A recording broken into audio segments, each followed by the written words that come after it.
Hi! In front of me is XIAOMI Redmi Pad, and today I would like to show you how you can change display refresh rate of this XIAOMI.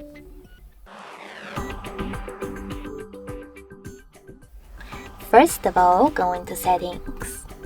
Now you need to scroll down and choose Display. After that, scroll down again and tap on Refresh Rate. Over here, you can select Default by tapping on it, or click on Custom, choose Refresh Rate, and tap on one of the available ones. Now, when I go back, as you can see, refresh rate of my device has changed. Thanks so much for watching. If you enjoyed this video, leave a like, comment, and subscribe. Bye!